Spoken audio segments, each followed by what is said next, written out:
Good afternoon, everybody. I'm going to talk about what I see as the role of social media marketing that could play as part of an overall marketing program.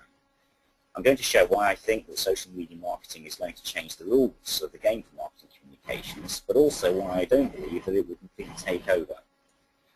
This talk was developed to give to marketing managers of SME-type organizations that have relatively little detailed or practical knowledge of social media and social media marketing. So I would see it as being pitched at a kind of a top line, or as others might see it, basic level. Now, I think that social media marketing is going to be significant in its impact on marketing practices, and I think it's going to be significant because it's got a unique set of characteristics. And as a consequence of that, I think that many marketeers are going to find it unsettling. I thought that I should briefly say what I consider social media marketing to be, so that you can check that we're talking about the same thing.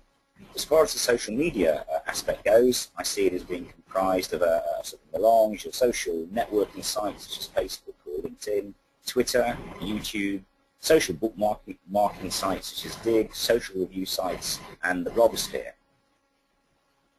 And as far as the marketing bit goes, I see it as being comprised of these three activities, and it's no coincidence that I've arranged them in the way that I have, with influence at the bottom. So what do I think that social media marketing is going to become significant, and why many marketeers will find it unsettling? Well, to explain that, what I put up here is a representation of the old familiar model of marketing of the type that I did. It's essentially a one-way outbound situation with a marketeer here sitting kind of like at the hub of a wheel, disseminating messages out to their various target audiences. But with social media marketing, social media, it enables consumers for the first time to talk to each other and on a large scale, and even worse, it enables them to talk back direct to organizations. Now, given that a primary role of marketeers has always been to influence relative purchase decisions, what this all means is that they're increasingly going to need to join in to where these conversations are happening in order to influence those decisions, or at the very least be aware of what people are talking about. So the old outbound marketing model is breaking down, and marketing is moving from being all about transmitting information to participating in conversations. Now this trend, self-evidently I guess, has been enabled by technology. But I find actually what's rather more sort of important and interesting is what I think is driving this trend, because I think that's something quite different. I think that the primary driver is a lack of trust. A lack of trust that many people have developed over the last sort of few decades or so in organizations of all types. And that's largely because of the practices of people like me over the years to not exactly lie, but not exactly tell the whole truth and nothing but the truth either. And the significance of social media is that for the first time it enables individuals to access a significant counterweight to that old model. And I think it's this that is going to take marketeers into unfamiliar and potentially unsettling territory.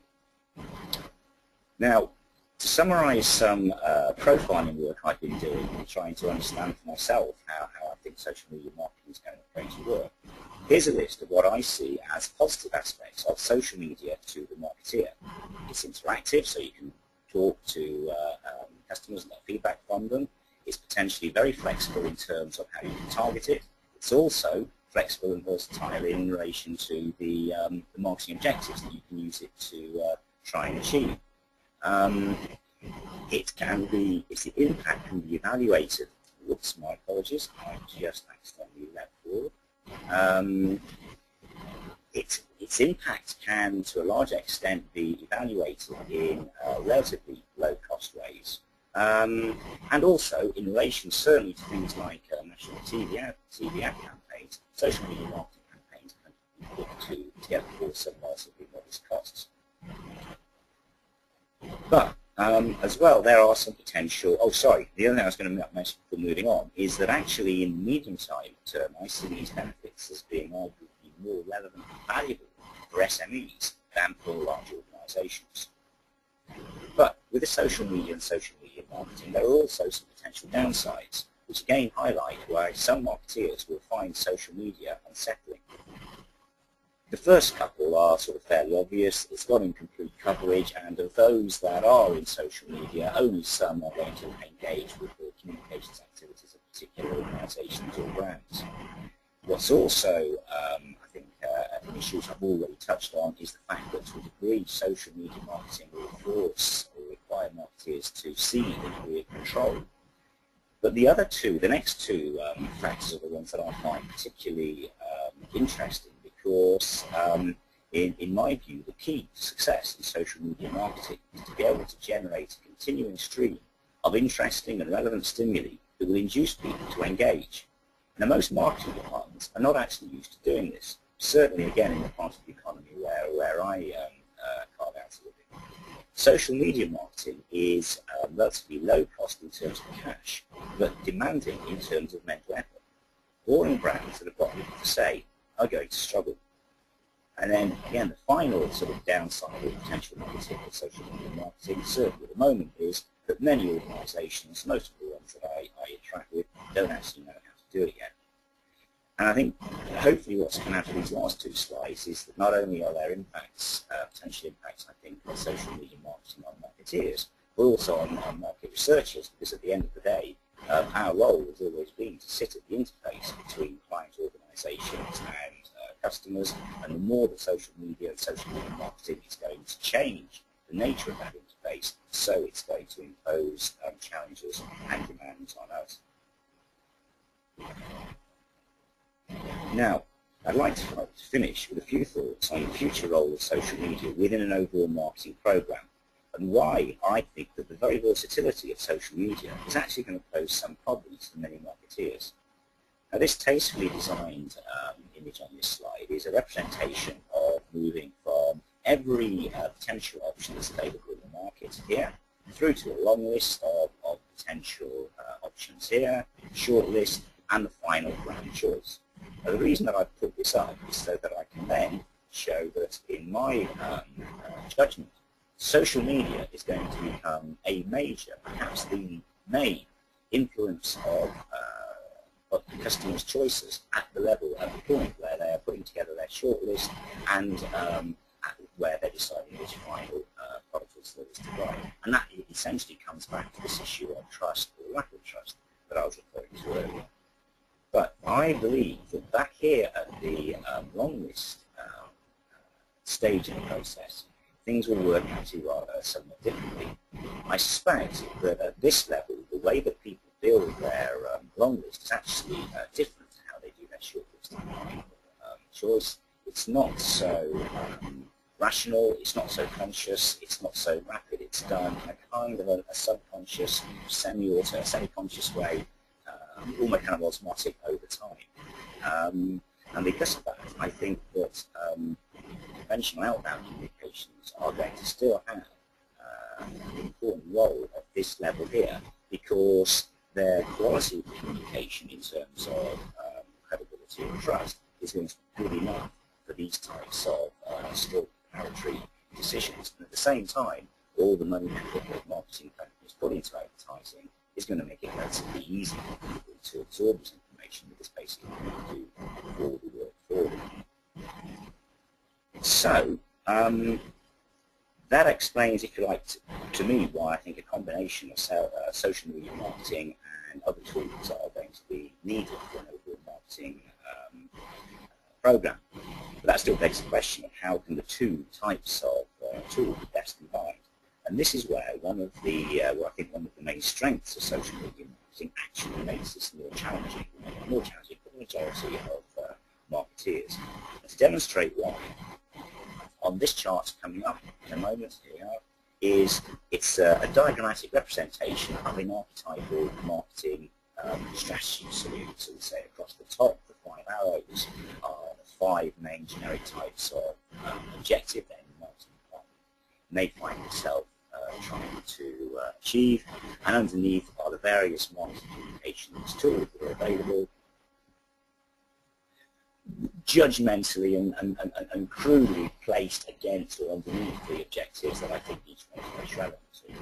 Now, the reason to put up this chart is so that I can then do this, eventually.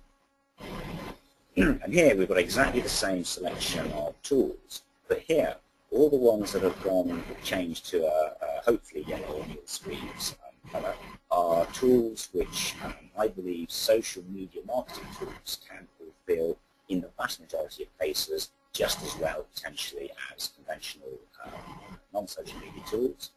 Those ones that are in blue colour are tools that I think social media marketing tools can fulfill that role in some situations but not all, and the ones that are still in grey, this one here, are the tools that, as far as I see at the moment, social media marketing really is not in a place to sort of replicate. And for me, even if one or two of those calls are judgmental, say like the big question or the big sort of lesson from this for me is that how few conventional non-social marketing tools are state grey, and so this really underpins for me as effectively as anything else the potential versatility of social media marketing. Now that still leaves open the question of, okay, so in any given situation, how do I start to put together various social media marketing tools to put together a campaign? And that's where, very luckily for me, Arthur's restricted me to just sort of 10 minutes, so I actually run out of time before I can get put on the spot.